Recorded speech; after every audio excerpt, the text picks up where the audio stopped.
aí, mas temos informações também cruciais sobre o São Paulo, que está acertando a chegada de um grande reforço aí para o restante da temporada, o atacante Arthur Victor do Botafogo, ele que foi uma grande contratação para o Botafogo em 2025, né? Na época saiu o Luiz Henrique, né, que foi campeão brasileiro, campeão de Libertadores e que hoje inclusive esteve jogando pela seleção brasileira, e o Botafogo fez um grande investimento, 10 milhões de euros, né, mais de 60 milhões de reais, só que ele acabou não conseguindo se firmar no Botafogo, né? Viveu obviamente lampejos, viveu momentos, mas neste atual momento ele é aí reserva e está totalmente insatisfeito com o tempo de jogo. Com isso, o Botafogo está emprestando o jogador para a equipe do São Paulo, que busca justamente um nome com essas características, né? Um nome de velocidade, um nome ali pela ponta e que com certeza pode ser titular nessa equipe, né? Ainda mais agora com a lesão do Lucas Moura, que vinha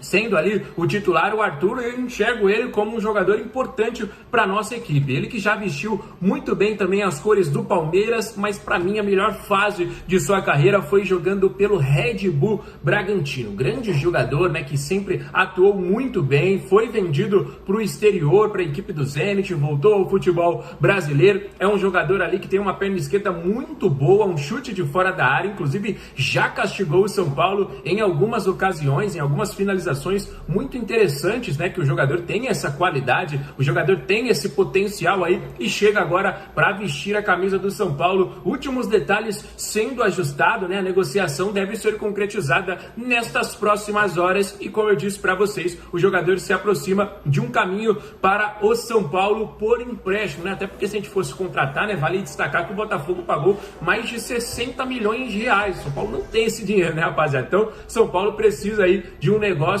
desses moldes, chega por empréstimo, chega de graça, né? Ainda mais com o Botafogo, né? O Botafogo foi um clube que tentou negociar de todas as maneiras com o São Paulo desde dezembro, né? Tentou aí o Ferrarese, aí não deu certo, depois acabou dando certo, aí depois tentou outros jogadores, São Paulo em contrapartida tentou tirar alguns nomes de lá, mas agora está encaminhando aí, né, a contratação do Arthur Victor, um negócio muito próximo até essa sexta-feira, né? Daqui a pouquinho o negócio já deve ser comunicado aos torcedores são paulinos, beleza? Deixem aí nos comentários as opiniões de vocês. O Tricolor... Pausa de 5 segundos para pedir a sua ajuda ao nosso canal com o seu like e se inscrever se ainda não for um inscrito. A joia de Cotia, rapaziada, foi motivo de muita reclamação por parte da torcida São Paulina nos últimos jogos, né? O torcedor questionou a falta de oportunidades pro garoto, cara. Por vários jogos o Luca não foi nem relacionado para as partidas, tá ligado? Hoje o Luca está com a seleção brasileira sub-20 para os amistosos contra o Paraguai nessa data FIFA, serão 2 amistosos. O São Paulo, no entanto, tenta a liberação de Luca para ele voltar ao CT da Barra Funda para trabalhar com o elenco visando a partida contra o Internacional na semana que vem. Roger Machado quer contar com o atacante para essa partida, talvez mudando até o esquema tático e jogando mais um 4-3-3, né? Há a possibilidade também de Luca ser liberado na segunda partida da seleção brasileira, né? Serão 2 jogos, como eu falei, nos dias 28 e 31 deste mês. E aí ele deve jogar a primeira partida e depois voltar ao CT da Barra Funda, né, rapaziada? O Luca tem características raras no elenco do São Paulo atualmente, né? Aquele atacante de velocidade pelos lados do campo, do drible, né? Quebra a linha e etc. É algo que, por exemplo, a gente já tem o Ferreirinha neste momento e o Ferreirinha em péssima fase, né? Nessa temporada, no time principal, o Luca disputou apenas 6 jogos, todos pelo Campeonato Paulista e com o técnico Hernan Crespo. Desde que o Roger Machado chegou, o Luca não fez nenhuma partida, né? Pra você, o Luca merece uma oportunidade no time titular? Comente aqui abaixo a sua opinião. O elenco do São Paulo se reapresentou ontem no CT da Barra Funda após 3 dias de folga. O principal destaque fica por conta do retorno de Rian Francisco, o atacante que rompeu aí o ligamento cruzado anterior e o menisco do joelho esquerdo, voltou aí para a campo, né, treinar em campo. Essa lesão, grave lesão, inclusive aconteceu em um treino no CT da Barra Funda em julho do ano passado. Desde então ele vem trabalhando forte na sua recuperação e o São Paulo informou ontem que Rian Francisco está em fase final de transição e fez parte dos trabalhos aí de ontem, tá? O jovem pôde pela primeira vez treinar sem restrição de contato físico e nos próximos dias o Rian terá trabalhos, ele fará trabalhos individualizados e atividades com o elenco.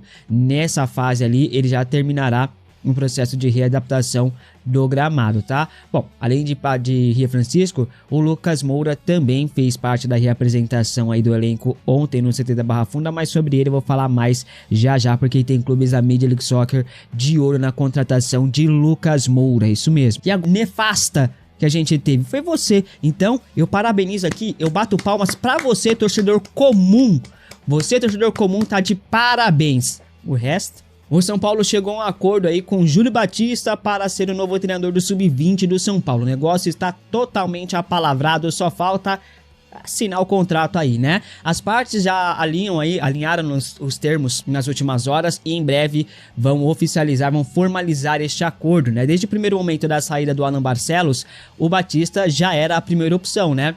Segundo informações, Júlio Batista assinará um contrato com o São Paulo por 3 anos. Ontem à tarde, o São Paulo oficializou a saída de Alan Barcelos, que está negociando com o Palmeiras. O Alan Barcelos também se despediu nas redes sociais do São Paulo, né? Poderia ter aberto os comentários no Instagram, viu, Alan? Eu queria te dar muito carinho, viu? Bom, na postagem do São Paulo, que anuncia a saída do Alan Barcelos, o clube diz que a decisão foi em comum acordo, né, e que o vínculo do treinador será encerrado no dia 31 deste mês. Logo após, provavelmente, o Júlio Batista deverá ser anunciado oficialmente como novo técnico do Sub-20. Eu gostaria de saber de você, você acha que a contratação de Júlio Batista para o Sub-20 do São Paulo é uma boa? Comente aqui abaixo a sua opinião. E o Lucas Moura deu sequência aí ao tratamento, né, das fraturas que sofreu em uma das vértebras. Foram 2 costelas fraturadas, né? A lesão aconteceu no jogo contra o Atlético Mineiro, assustou todo mundo. O atacante deve voltar a jogar somente após a Copa do Mundo, né?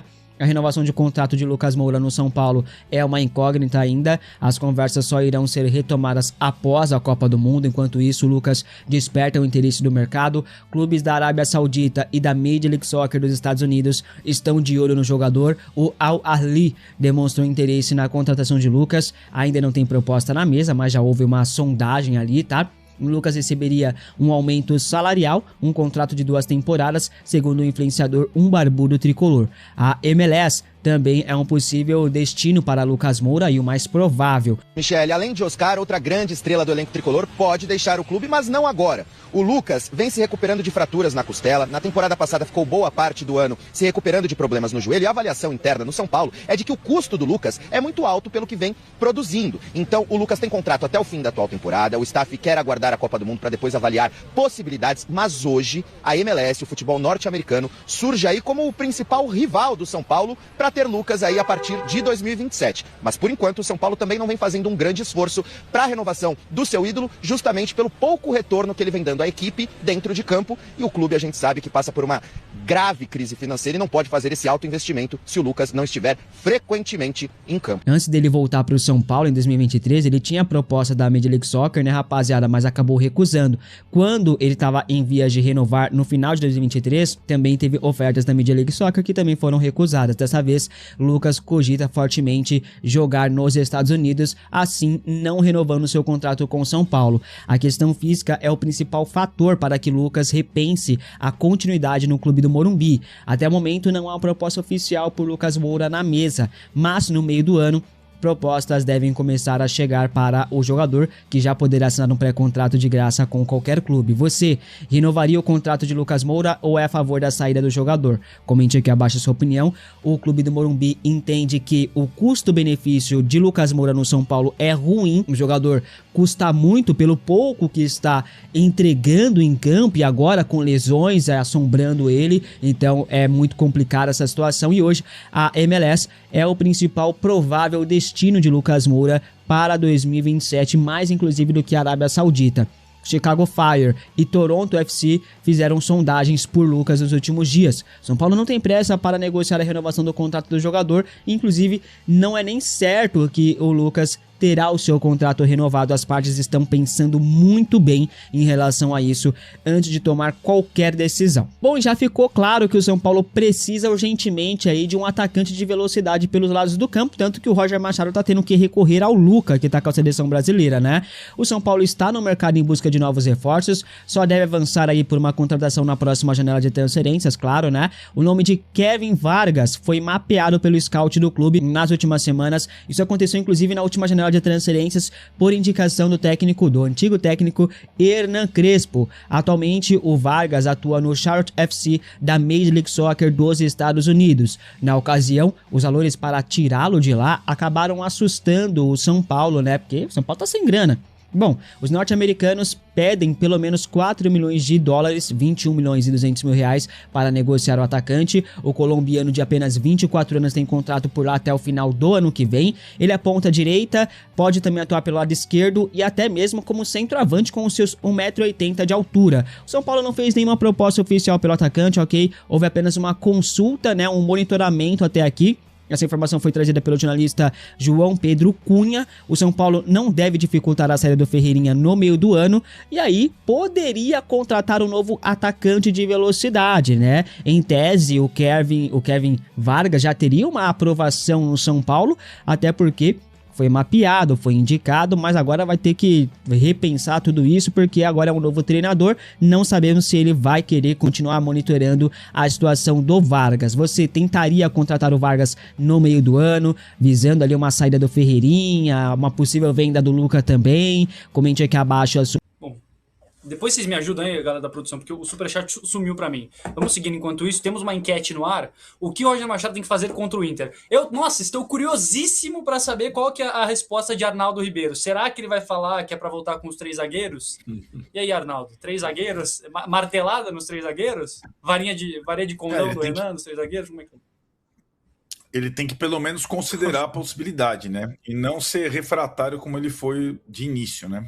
Porque, afinal... o elenco dele foi formado muito para jogar com 3 zagueiros, pelo menos de vez em quando, né? Pelo excesso de zagueiros e a escassez de jogadores em outras funções, né? Levar em consideração, já que, por exemplo, ele não vai ter o Bobadilla contra o Internacional, o Lucas está fora, ele tem que considerar, testar essa possibilidade. E acho que, de certa forma, ele deixou essa lacuna numa resposta na coletiva pós-Palmeiras. E a outra coisa, que não está na enquete, mas acho que ele vai ter que trabalhar, além de variações e todo tipo de situação, bola parada, está tudo mal trabalhado. Dependendo, sobretudo fora de casa. Quando o Palmeiras já teria começado com 3 zagueiros sem o Cauli, na minha concepção. Depois é muito mais fácil mexer, né, no time, enfim. Mas acho que o Cauli é um cara que ainda vai dar bons frutos, já deu alguns sinais, mas ainda, para mim, precocemente como titular, até pela escassez. Mas outra coisa que ele vai ter que trabalhar, Valentim, além de variações táticas, a bola parada do São Paulo ofensiva, que é um lixo hoje, ele vai ter que trabalhar o discurso, né? Porque mais do que o jogo, e o Renan falou, e o Gabriel falou, de como foi ruim o jogo, o meme da segunda-feira era a entrevista. E isso pode ter um monte de conotações, mas essa coisa da comunicação pega muito hoje. E acho que ele vai ter que trabalhar com os seus assessores, com os assessores do São Paulo, uma forma de se comunicar mais clara, mais direta, com menos rococó, porque isso pega também, cara. Isso distancia em vez de aproximar, né? Então é uma situação que também ficou latente depois da derrota para o Palmeiras. A entrevista. Vocês se comunicavam assim? Vocês se comunicavam assim naquela época, Renan? Puta. Eu até hoje não sei falar direito. Imagina aquela época que se eu falava em gatilhos e pé contrário. Como é que é? O pé contrário do lado errado. Canhoto do pé contrário. E aí tinha o pessoal comentando, é o Curupira, né? O canhoto do pé contrário. Então, não. Mas assim, no futebol, as coisas são muito... Na teoria, tudo é muito simples, né? Se o São Paulo tivesse ganhado o jogo do Palmeiras de 2-1, virado o jogo, a explicação dele sobre o gol ia virar um meme engraçado, né? Olha lá! Só que como o São Paulo não produziu nada, além de ter perdido o jogo, não produziu nada, nunca chegou perto de empatar o jogo, o meme já virou um meme depressivo. O que esse cara tá falando? Esse cara é maluco, não sei o quê. Eu vou ser muito sincero.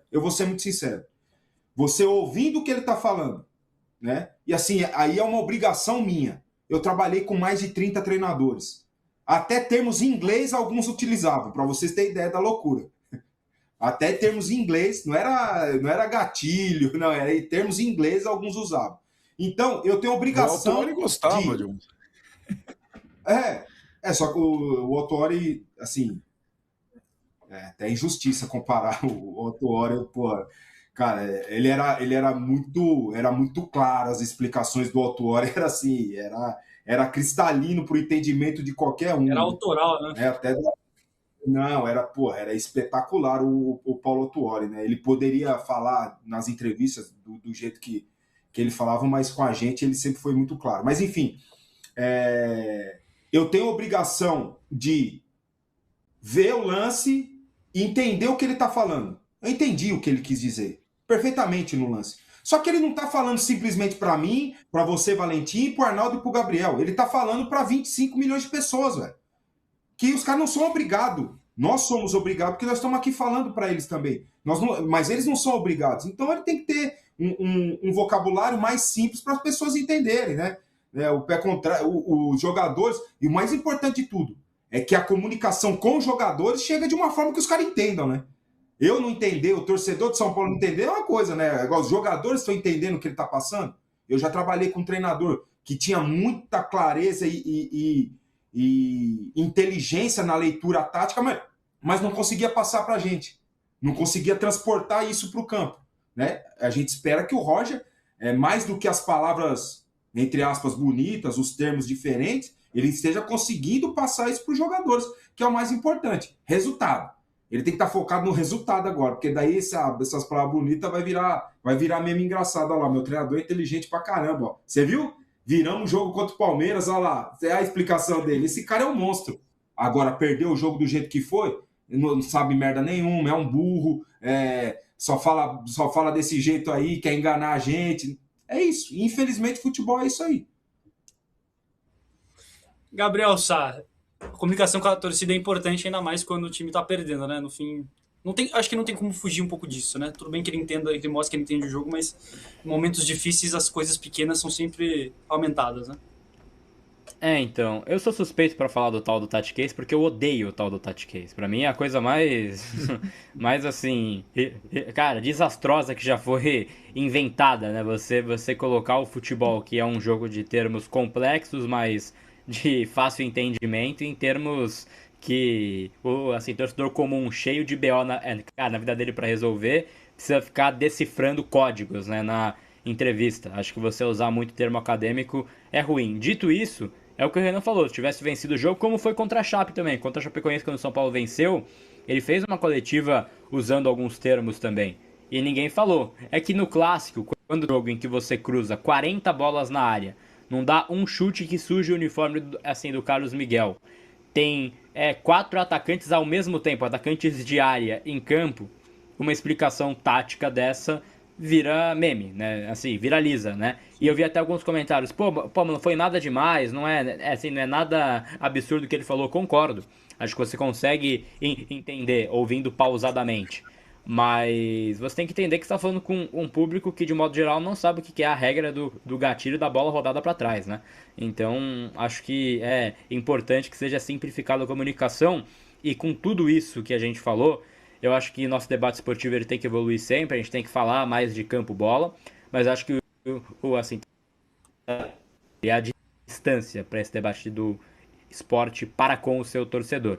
E a entrevista coletiva ela não é para mim, ela não é para o Valentim, ela não é para os outros que estão na sala, né? A gente estando ali ou não indifere, né? Muitas vezes. Obviamente tem que ter alguém para fazer a pergunta, né? Mas pode ser qualquer jornalista fazendo a pergunta. O fato é que a entrevista ela é transmitida para o torcedor. Se não era uma entrevista fechada, né? Não era transmitida e era um papo em off. Cara, não é um papo em off. É uma entrevista coletiva ao seu torcedor. Eu acho que pode ter a comunicação. É o maior problema do São Paulo hoje? Não. Não é nem 1% do que é a questão do São Paulo. Mas acho que viraliza justamente porque o campo não trouxe uma resposta. E o Roger, que tinha no sábado, para mim, ele deu alguns passos para trás na relação com o seu torcedor. Pelo que o campo apresentou, o jogo era um divisor de águas, tinha que ter apresentado algo melhor no clássico. E a coletiva, para mim, é só para coroar essa distância com o público, né? Que vai ser algo difícil para recuperar. Sabe qual que é o Reta maior problema? finalíssima Sabe pra qual- gente... Rapidinho, Fala. rapidinho, ô Valentim, sabe qual é o maior problema? A convicção do Rui e do Rafinha em contratar o Roger. Por quê? Quem conhece minimamente o trabalho do Roger sabe como que ele gosta de jogar. E claramente o São Paulo não tem jogadores para executar a forma que ele gosta de jogar, claramente. Né? Você pegar o trabalho do Inter, os últimos trabalhos, ele joga no 4-2-3-1, ele joga com pontas. Eu não vou falar externos, igual o Tite. Ele joga com pontas. O São Paulo não tem pontas. O São Paulo tem dois. Um pouquíssimo confiável na minha visão, que é o Ferreirinha. O outro é o Luca, que nem pro banco foi. E nem pro banco foi ainda sob o comando do Roger. Então o problema tá aí. É a leitura da comissão falar, peraí, eu vou trazer o Roger, ele é meu amigo, eu gosto dele, ele tem um bom trato, tem uma boa gestão de grupo. Mas peraí, com os jogadores que nós temos aqui, o trabalho do Roger vai ser... Cara, é evidente que vai ter dificuldade. Aí ele chega, não tinha como mudar, porque o time estava ganhando, o meio de campo é o ponto de equilíbrio do time, é a melhor coisa que o Crespo fez nessa segunda passagem dele no São Paulo, achar esse meio do campo, pô, não tem como mudar, mas eu vou colocar um posicional. Um primeiro volante, um volante do lado esquerdo e outro volante do lado direito. Posicional. Não era com o Crespo, não era posicional. Era o tal do anarque. Com o Crespo, com muita mobilidade. Todos tinham liberdade. Quando perdia a bola, cada um tinha sua responsabilidade de fechar determinados espaços. Mas eles tinham muita liberdade. O Danielzinho estava toda hora dentro da área com o Crespo. Toda hora dentro da área. Com o Roger, ele é o primeiro volante. Ele é o que fica à frente. É o que toca e fica. Né? O Marcos Antônio, que tem como grande qualidade a movimentação, o jogo apoiado, ele pega a bola, leva de um lado, tira da pressão, vai lá para o outro lado, busca a bola, tira da pressão, quebra a linha. Ele não está conseguindo fazer isso porque ele está muito fixo do lado esquerdo. Então, ele engessou o time, que o Crespo deu mobilidade e ele engessou. Mas era muito claro que isso ia acontecer. Quem observa futebol, não só do São Paulo, que assiste futebol nacional, que conhece as características dos outros treinadores, os trabalhos... Para mim, isso era muito claro. Agora, o Rui, que entende do mercado, na teoria, entende do mercado, ele não sabia disso antes, ele não está olhando para o elenco dele e para o treinador que ele vai contratar e vê que não ia dar liga. Esse que é o grande problema, Valentim.